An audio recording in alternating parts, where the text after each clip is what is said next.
Let us open our Bible on Psalms 107, verse 8. Praise the Lord. Oh, that man would praise the Lord for his goodness and for his wonderful works to the children of men. All right. So ito po ay pagpuri sa Panginoon na buhay na Diyos sa kanyang kabutihan at sa kagilagilalas na mga gawa sa mga tao. Ang pinaka-highlight dito, yung mabuting gawa at kagilagilalas na gawa ng Diyos sa mga tao. Sa atin, children of men. Bakit? Ano ang makukonsider natin na ginawa niya sa atin? Di ba? When we were yet sinners, He died for us. Kumbaga pa, we are not deserving to be rendered such sacrifice of God. Pero, sa kanyang awa at pag-ibig sa buhay natin, He did it. Ginawa niya yun. No condition. No such asking, ito ang gawin mo para ako pupunta dyan. Ito ang gawin mo para ako maggagawa ng atonement para sa kasalanan. No requirements. Ang gusto lang ng ating Panginoong Diyos yung mag-humble ka lang. Mag-repent ka lang. Sa kasalanan mo, talikdan mo yung kasalanan mo. Tingnan natin ano ang ginawa ng Panginoon Diyos sa mga tao. Basa, in spite of this, ginawa ng mga tao laban sa Kanya. Psalms 107:11 hanggang 12. Praise the Lord. Because they rebelled against the words of God and contempt the counsel of the Most High, therefore He brought down their heart with labor. They fell down, and there was none to help. Ayan. You see? Makita mo na ang ginawa ng tao sa Kanya, ha? Because they rebelled against the words of God and contempt the counsel of the Most High. Ay, alam naman yung word na contempt. Ano ba yung word na contempt? Naalala nyo ba yung mga congressman, pag kino-contempt ng Senado? So, ibig sabihin yan, dinispise nila. Binigyan nila ng kapahian ang counsel of the Lord. Hindi basta-basta yan. Because they rebelled against the words of God and contempt the counsel of the Most High, therefore He brought down their heart with labor. Para bang binigyan sila ng Diyos ng disciplinary action. They fell down. Nangatumba sila, and there was none to help. Ibig sabihin yan, pag ang Diyos pala ay magbigay ng disiplina, saan ka man pupunta? Wala. Punta ka ng mambabarang, hindi ka gagaling. Punta ka ng doktor, hindi ka gagaling. Iinom ka ng herbal, hindi ka gagaling. O kung problema man, punta ka ng abogado, hindi makalutas ng problema. Punta ka ng gobernador, hindi rin makalutas ng problema mo. Walang makatulong sa iyo. Ganun ang Diyos. Para lang ang tao maligtas niya sa kanyang pagkakamali. Para lang ang tao mabigyan niya ng pagkakataon, magpakumbaba.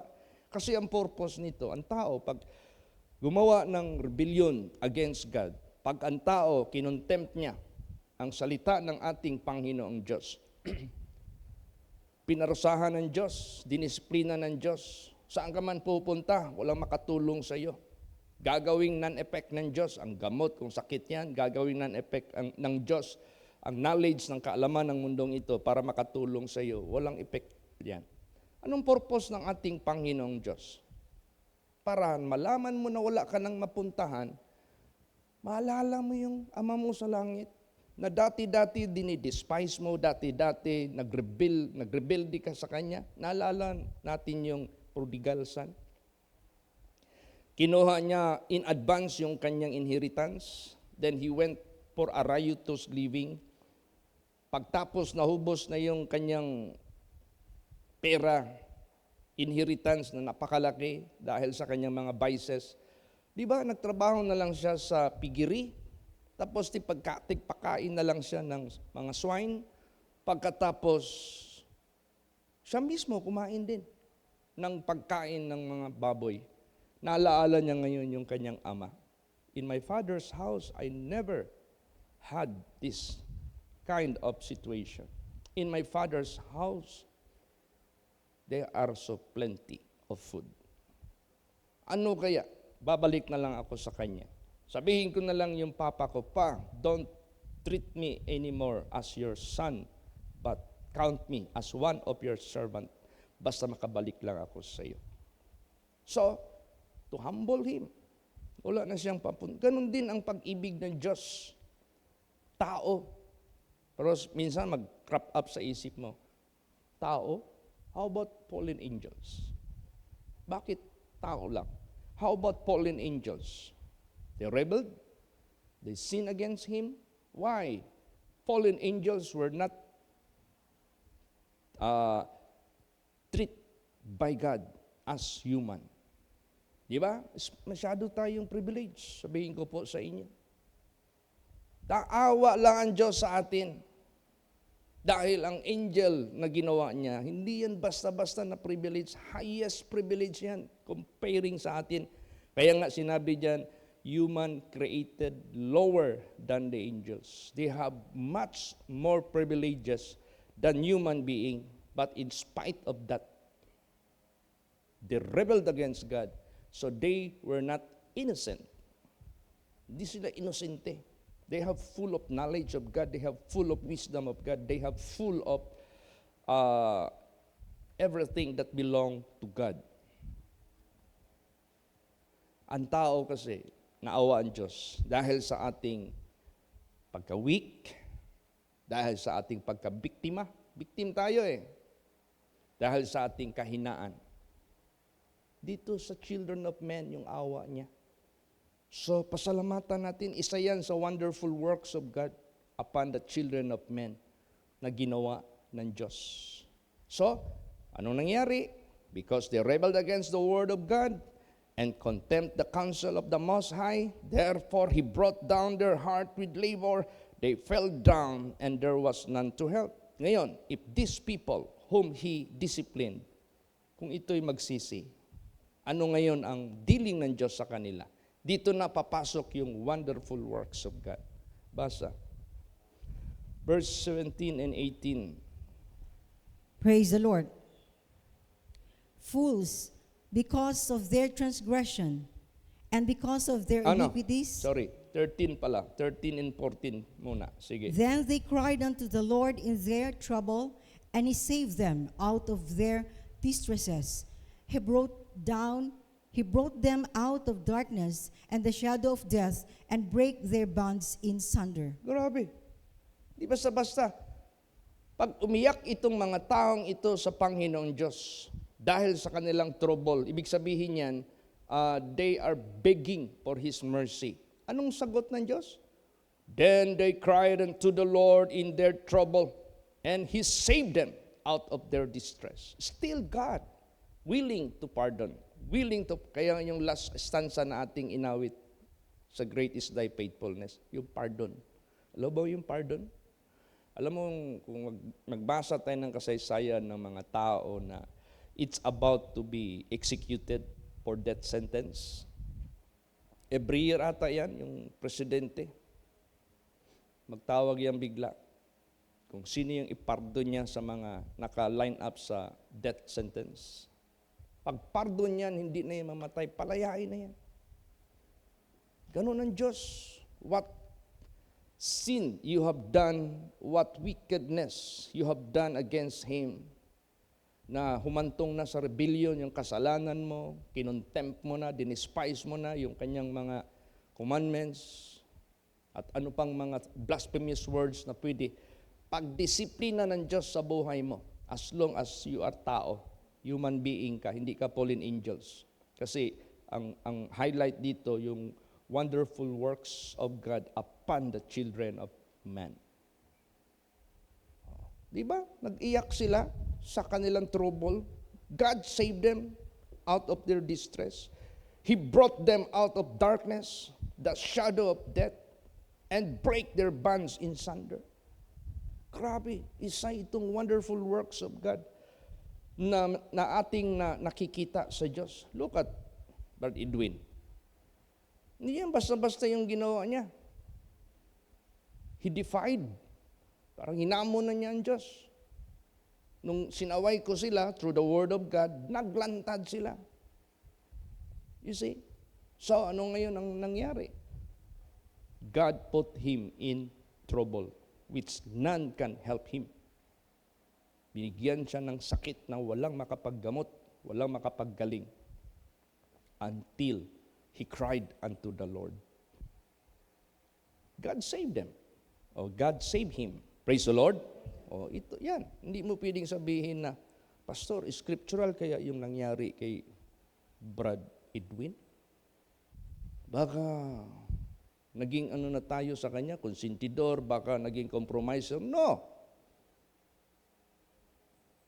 Narinig ko naman talaga personally, how he acknowledged, how he asked forgiveness. Praise the Lord. How he made yung kanyang pag-apologize sa Diyos. At ganun din sa servant ng ating Panginoong Diyos. So, ganun. Kaya gusto ng ating Panginoong Diyos na silayan natin, tingnan natin yung wonderful works of God upon men para ma-apply natin ito sa mga sitwasyon na tukma sa ginagawa ng Diyos. We are just following after the dealing of God upon the children of men. Okay? Mga servants man tayo ng Diyos. So therefore, let us follow the order of God, what He has done. And He will do it again. Paano, Pastor, kung magbalik na naman sa kasalanan? Kung supposing pinagaling na ng Diyos, kinuha na sa kadiliman, sinira na yung kadina sa kanilang talikala, babalik na naman sa kasalanan. Tapos, nasa trouble na naman. Tapos mag-humble na naman. Will God listen? Will God again? Basahin natin. Another na naman ito na kaso niya gagawin ng mga makasalanan. Psalms 107, 17 and 18. Praise the Lord. Fools, because of their transgression and because of their iniquities, are afflicted. Their soul abhorreth all manner of meat, and they draw near unto the gates of death. Oh, di ba? Mga mangmang dahil sa kanilang mga paglapastangan, mga transgressor sila. Dahil sa kanilang mga iniquities, afflicted. Ibig sabihin yan, suffered affliction, suffered discipline from God, suffered the so-called pagdisiplina ng Diyos. Their soul abhorreth all manner of meat. Wala nang appetite.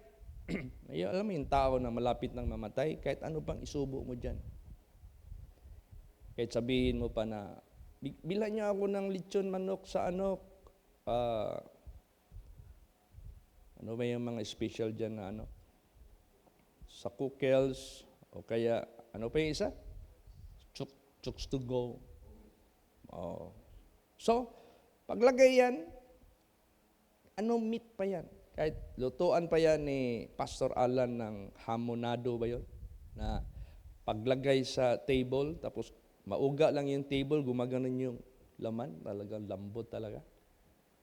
Yan yung unang naubos doon sa yung kainan doon sa dahikan. Alam nila kung ano talagang klaseng malinamnam.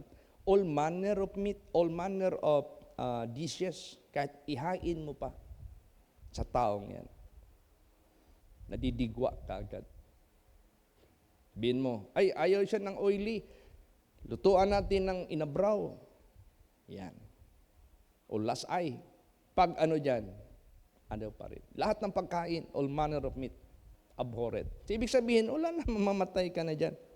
They draw near unto the gates of death. Yan na. Patungo ka na sa ganghaan sa kamatayan. Parang single step na lang mamamatay ka na. Kasi gate na yan Papasok ka na sa kamatayan. What if, in this kind of situation, mag-humble naman, mag-ask ng forgiveness? Will God still save them? Will God still forgive them? Basahin natin. verse 19 and 20. Praise the Lord. Then they cry unto the Lord in their trouble, and he saveth them out of their distresses. He sent his word and healed them and delivered them from their destructions. Imagine, still God saves. Magliligtas pa rin ang Diyos. Then they cry unto the Lord in their trouble. Ibig sabihin yan, nagre-repent na sila. Still, He saved them out of their distresses. He sent His word and healed them. Alam mo yung He sent His word? He sent His servant to speak His words. And heal them. Prayhan siya ng servant of the Lord. Mapapagaling sila. Deliver them from their distractions. Kaya tayo, huwag tayong manguna sa Diyos. Antayin mo yung mga tao na nag-backslide, na kahit suyuin mo magbalik, ayaw pa rin, at lalo ka pang mamaliitin. Antayin mo yung disiplina ng Diyos sa buhay nila kasi sila yan mismo ang iiyak. Sila yan mismo ang tatawag na sa Diyos. Then God will send His word. God will send His servants. And don't be hesitant to go. Basta mag-cry na yan sa Panginoon. God will permit you to perform His mercy. So ano ngayon ang na-observe natin sa wonderful works of God upon children of men? Yung kanyang loving kindness. Praise the Lord. Basahin natin. Psalms 107:43. Praise the Lord. Whoso is wise and will observe these things, even they shall understand the loving kindness of the Lord. Yes. Sino ang pantas na nakaka-observe sa mga bagay na ito? Ano ba yung na-observe mo sa mga bagay na yan?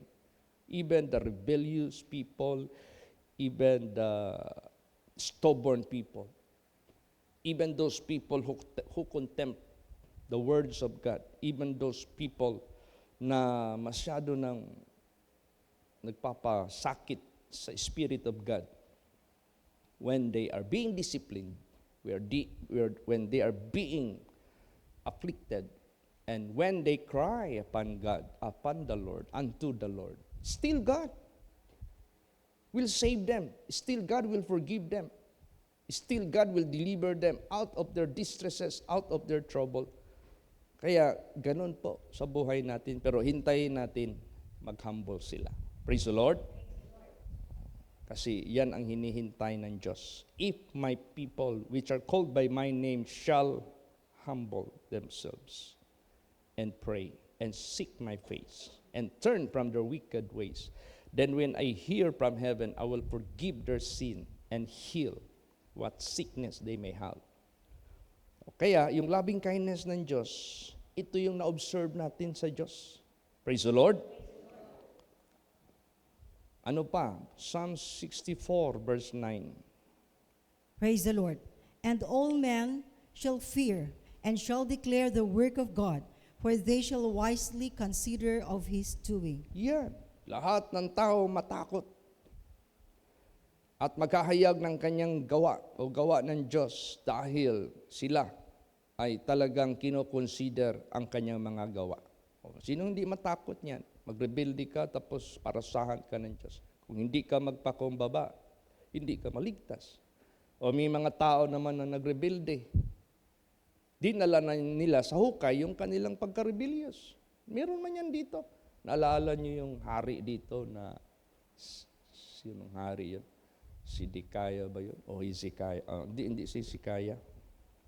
When God, as long as he sought the Lord, God made him to prosper.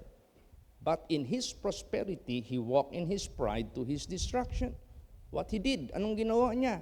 Yung gawain ng mga priests na nag-burn ng incense sa temple, ginampanan niya. When he was reprimanded or rebuked by the group of priests na magpiperform dapat niyan, nagalit yung hari. Lumaban siya. Automatically, he became a leper. Nagkaroon siya ng leprosy. Basahin mo yung Bible kung nag-humble ba yung hari na yun. Hindi. Nakalagay doon, he was separated from the masses and put somewhere else, he became a leper till his death. So there was no repentance. Walang repentance na ginawa niya kahit afflicted na siya. Walang repentance na ginawa. Ibig sabihin niyan, dinala niya sa hukay ang pride niya. Doon na ma-apply. Pag nangatay ka na, tapos yung kaluluwa mo mag-beg ng for mercy, wala na talaga yan. Yan din ang nakakatakot na dapat nating katakutan. Praise the Lord. Kaya, basahin natin ang Hosea 14:9. Praise the Lord. Who is wise, and he shall understand these things, prudent, and he shall know them. For the ways of the Lord are right, and the just shall walk in them, but the transgressors shall fall therein. Yan.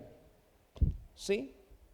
Pero hindi ibig sabihin na everything will be alright, na lahat na lang gagawin ng mga makasalanan against God will become alright. Hindi po. Pag makot ka,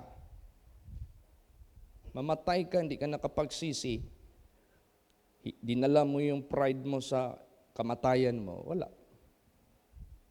Hulog ka talaga. Who is wise? He shall understand these things. Prudent, he shall know them. For the ways of the Lord are right, and just shall walk in them. But the transgressors shall fall therein. Magliligtas sa mga lalakad sa kanyang ways, pero sa mga transgressors, mapapahamak dyan. The same, magpapahamak ang Diyos sa mga transgressors. Transgressors, yung mga hindi na talaga nagsisisi. Kaya, sa buhay natin, ayusin natin ang ating paglakad sa sanglibotang ito. Being forgiven, then let us fear God and let us no turning back from following God kasi nakakakilabot ang mangyayari pag tayo babalik pa sa kasalanan. So let us therefore make our conversation or our character, our behavior before God. Anong klaseng behavior? Basa. Psalms 50:23. Praise the Lord. Whoso offereth praise glorifieth me, and to him that ordereth his conversation aright will I show the salvation of God. Yan. Nagtino na ang mga makasalanan. Binigyan niya ng pagkakataon na ang kaligtasan niya doon niya ihahayag. Sino ito? Sino yung maghahandog ng kapurihan, nagluluwalhati sa akin? Sino yung inaayos niya ang kanyang pamumuhay na matuwid? Ihahayag ko ang kaligtasan ng Diyos. O, di ba? May chance tayo. May opportunity tayo to do so na gawin natin yan. Gawin natin yan. Amen? Praise the Lord. May kasaya natin yan. Tapos, ang highlight dito, yung loving kindness ng Diyos, which He exercised. Na ini-exercise niya sa buhay ng tao. Di ba? Meron ditong na-mention, how many times will you forgive your fellow? Will it be 7 times? Sabi ni Jesus, even 70 times 7. And that is 490. Siguro, hindi pa siguro nakakarating yung mga kapwa natin na nagkasala, tapos maghingi ng kapatawaran. Hindi pa siguro umabot ng 400. Even will exceed that number, you can still open your mind and heart to forgive. Ganon ang Diyos. Praise the Lord. Oo. Kaya isa yan sa wonderful works of God. Pero, pag nag-fail naman ang tao magpakumbaba before it's too late. Yan ang sinabi sa Bible. God is terrible. God is the most fierce in His anger. Yun ang pinaka-impyerno pa naman. No forgiveness. No solution. Matindi. Hindi basta-basta. Hindi mo din sabihin na, oh, grabe naman ang Diyos, nasa impyerno na yung tao, naghingi lang ng kapatawaran. Wala na. Pag nandun na sa impyerno, wala na yan. Kaya, balance ang Diyos. Ganon ang kanyang loving kindness habang nabubuhay pa ang tao. Pero pag namatay, hindi nakapagsisi, wala na. Kahit ano pang hanapan ng tao sa Diyos, you can no longer find God anymore, forever and ever. Yan ang dapat nating i-consider. Kaya, let us praise God for His loving kindness, which exercise judgment. Basahin natin last verse. Jeremiah 9:24. Praise the Lord. But let him that glorieth glory in this, that he understandeth and knoweth me, that I am the Lord, which exercise loving kindness, judgment, and righteousness in the earth. For in these things I delight, saith the Lord. Yes. Give glory to God. If you know Him, if you understand Him, that He is the one that who exercise loving kindness, judgment, and righteousness in the earth, or in these things I delight, saith the Lord. So you cannot question God, even how many times He will forgive a sinner, even how many times He will forgive rebellious people. Basta buhay pa, you cannot question God if He will still forgive them. That is one of the wonders of the works of God. Tapos, we have to give glory and honor, understand and consider that He is the God who exercised this. Loving kindness, judgment. Bakit judgment? Kasi kung di ka naman din mag-humble, hindi ka naman din iligtas. Kaya, dadaan niya pa rin sa kahatulan. Hindi yan basta-basta. Praise the Lord. And righteousness. Ibig sabihin yan, you can never charge God that He made a wrong discretion or judgment or justice. Righteousness talaga, matuwid in the earth. For in these things I delight. God said, I delight to perform this loving kindness. I delight to perform judgment. I delight to perform righteousness. Kaya salamat tayo sa ating Panginoong Diyos. Oh, that men would praise the Lord for His goodness and His wonderful works to the children of men. And what are these? Yung kanyang pagpapatawad out of His loving kindness. Basta mag-cry ka, basta mag-repent ka, basta mag-iyak ka. Minsan, may mga members tayo na nag-backslide, tapos bigla na lang tawagin yung pastor sa ano-anong kongregasyon. Dahil maghingi ng kapatawaran sa Panginoong Diyos. Minsan, kung kikilos yung laman mo, minsan yung mga membro magsabi, Pastor, ay nanagto Pastor, nanganad na na ba, abusado na na. No. Don't say so. Praise the Lord. It might happen to you also. Baka mangyari din yan sa buhay mo. So, let us always know, understand, and consider the ways of God, even His loving kindness. Tapos, ipakita na yan sa vision na matagal na wala, gumamalik sa kasalanan, nung nagpakumbaba, nagsisi, pinatawad, niligtas. Minsan may mag-question yan. Di siguro totoo yung vision na yan. Ano ka? Scriptural yan. Praise the Lord. Basta mag-cry, basta magpakumbaba. At kung hindi nagpakumbaba, bakit mo pupuntahan doon? Higit ka pa sa Diyos. O di ba? At saka hindi naman lahat nag-backslide na namatay na nagpakumbaba. Meron ding dinala na lang talaga nila yung hiya nila at pride nila sa libingan nila. Kaya, therefore, salamat tayo sa Diyos. Oh, that men would praise the Lord for His goodness, for His wonderful works to the children of men. But this is only good as long buhay ang tao. This is only will take effect kahit nagkasala ka if you cry and ask forgiveness and humble yourself. But if you will not do such way, ayaw. Hindi ka talaga mapatawad. Para kang, di ba, nakakaawa yung isang magnanakaw. Nagpapahayag siya ng awa kay Jesus. Lord, come down, save your life, and save me too. Hindi man magsisi, hindi man magpakumbaba. Di ba walang sagot si Jesus? Kakaawa kaya yun? Hindi ka sasagutin ng Diyos, hindi ka papatawarin ng Diyos. Kaya meron ding hindi pinapatawad ng Diyos. Eh bakit yung isa napatawad? Because he begged for mercy and he acknowledged his sin. Praise the Lord.